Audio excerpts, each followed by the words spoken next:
नमस्कार बच्चों, आज मैं आपके सामने विशेष रूप से जो विषय लेकर आया हूं वह अत्यंत लाभकारी विषय है। और आज हम पेस्टल कलर के विषय में जानेंगे। पेस्टल कलर जो कि एक चित्र बनाने का माध्यम है, लेकिन इसके ऐतिहासिक परिप्रेक्ष्य में कब से इसकी शुरुआत हुई, किस किस कलाकारों ने इसे प्रमोट किया, इसके बनाने की तकनीक क्या है और कितने प्रकार के पेस्टल होते हैं, यह सब आज हम इस वीडियो के द्वारा जानेंगे।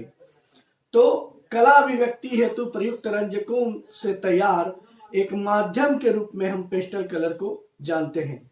यह नाम उत्तर लैटिन शब्द पेस्टलस से लिया गया, जिसका अर्थ होता है पेस्टल।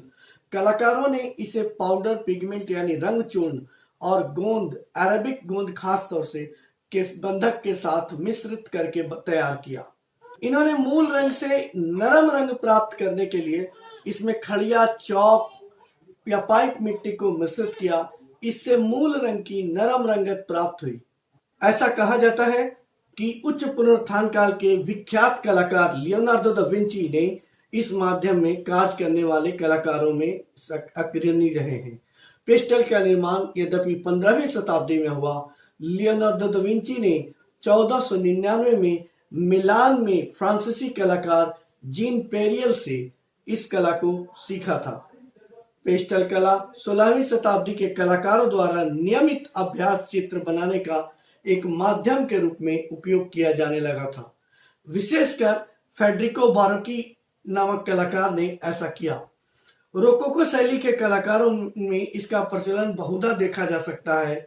इसके बाद हमारे नव प्रभाववादी चित्रकार जॉर्ज सेरा के चित्र हों या प्रभाववादी चित्रकार हों, इन लोगों ने भी पेस्टल में कार्य किया। सन 1662 ईस्वी में फ्रांसीसी शब्द पेस्टल इस माध्यम के लिए प्रचलित हुआ। 17वीं से 18वीं शताब्दी तक यह माध्यम चित्रकला और डिजाइन आदि के क्षेत्र में विशेष लोकप्रिय हुआ। यह रंग एक तरह से फैशन के रूप में उपयोग किया जाने लगा था। फ्रांस में इस रंग माध्यम को फ्रांस राजनीतिक और सामाजिक व्यवस्था एशियन रेगमी से जोड़कर देखा गया। फ्रांस की क्रांति के कारण 1789 तक में यह फैशन समाप्त हो गया।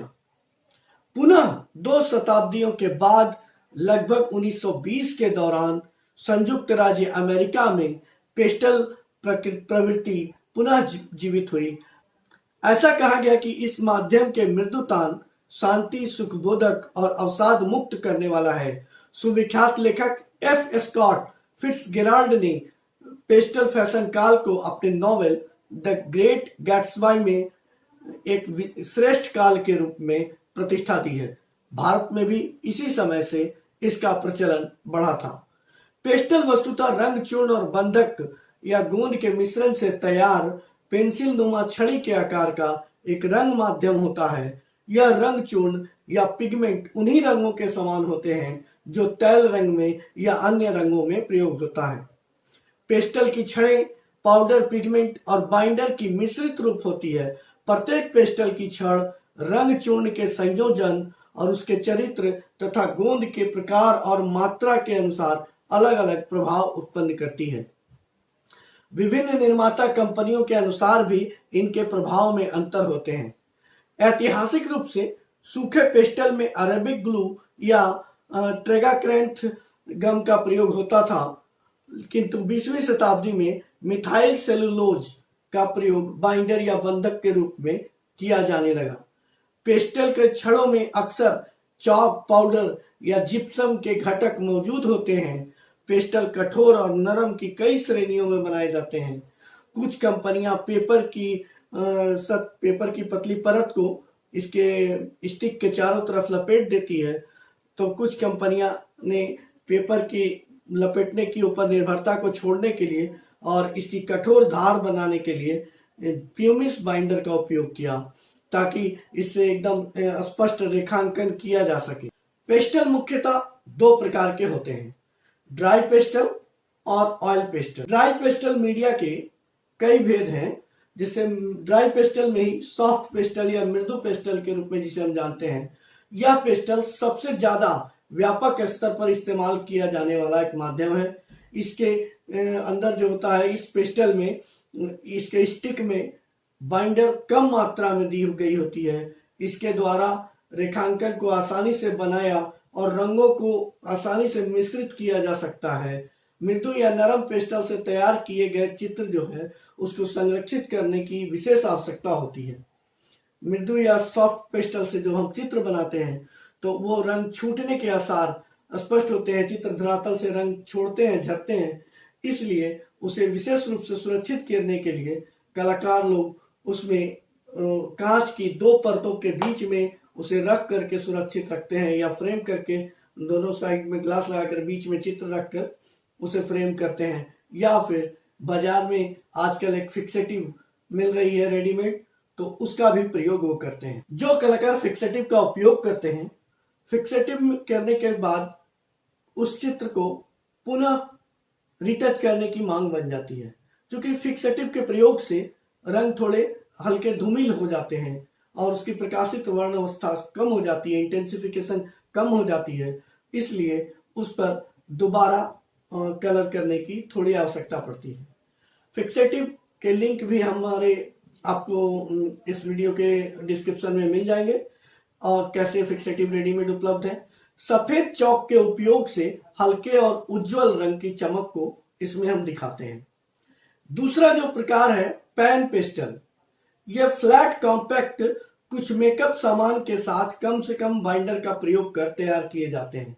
इसे विशेष नरम माइक्रो प्रो स्पंज जैसे उपकरण से या ब्रश की सहायता से प्रयोग करते हैं। 21वीं सदी के आविष्कार के रूप में हम इस कलर को देखते हैं।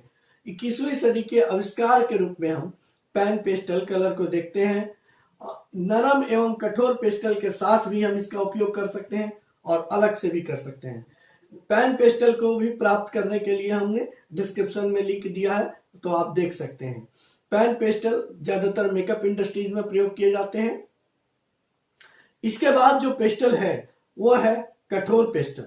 कठोर पेस्टल इस रंग में बाइंडर या बंधक की मात्रा अधिक होती है। इससे शार्प ड्राइंग बनाने में और बारीक विवरण बनाने में सहायता होती है। इसका इस्तेमाल रूपरेखा तैयार करने तथा डिटेल्स इत्यादि अभिप्राय बनाने में होता है। हालांकि यह रंग कम शानदार है, किंतु इसका प्रयोग बहुत मजेदार है। इसकी उपलब्धता भी बहुत कम है। कठोर पेंसिल को भी जो आप लोग यूज करना चाहें, जो विद्यार्थी, तो वो उसके लिंक भी मैंने इसके डिस्क्रिप्शन में डाल रखा है, तो आप वहां से इसे खरीद सकते हैं। इसके बाद है पेस्टल पेंसिल। यह पेस्टल लीड के साथ साधारण पेंसिल की तरह ही तैयार करके मिलता है। यह भी पेंसिल डिटेल्स ड्राइंग वगैरह के लिए, डिजाइन का काम करने के लिए, विवरण वगैरह बनाने के लिए उपयोगी होता है। ड्राई पेस्टल के अलावा चित्र निर्माण के दृष्टिकोण से तलीय बंधक के प्रयोग से ऑयल पेस्टल विकसित किया गया। ऑयल पेस्टल में नरम मक्खन युक्त स्थिरता और सघन प्रभाव वाले गुण होते हैं। यह कागज या चित्र धरातल के खुरदुरे सतह को भर देता है। इसे तारपीन तेल की सहायता से या अलसी के तेल की सहायता से फैला भी सकते हैं। परस्पर मिश्रण करने में हालांकि ऑयल पेस्टल में कठिनता होती है, फिर भी हम सॉफ्ट ड्राई पेस्टल की तरह यह भी कलाकारों के मध्य में एक स्वीकृत माध्यम है, ऐसा कह सकते हैं। और आधुनिक युग में यह कला बहुत ज्यादा प्रचलन हो गई है। 1920 के दशक में हमारे बंगाल स्कूल के कलाकारों ने भी पेस्टल माध्यम में कार्य किया है, और हमारे आज के बच्चे, नवयुवक पीढ़ी खास तौर से पेस्टल कला में काम कर रहे हैं। तो उम्मीद करते हैं कि यह वीडियो आप पूरा देखेंगे, आपको पसंद आया होगा, और निश्चित है कलाकार का डेमो भी आपको पसंद आया होगा। तो अब आप लाइक करें, शेयर करें, और निश्चित है आप दूसरे लोगों को भी, इच्छुक लोगों को भी हमारे चैनल के विषय में जानकारी देंगे। जिन्हें ललित कला के क्षेत्र में दिलचस्पी हो, वो भी इस चैनल के द्वारा अपना ज्ञान अर्जन कर सकते हैं। धन्यवाद।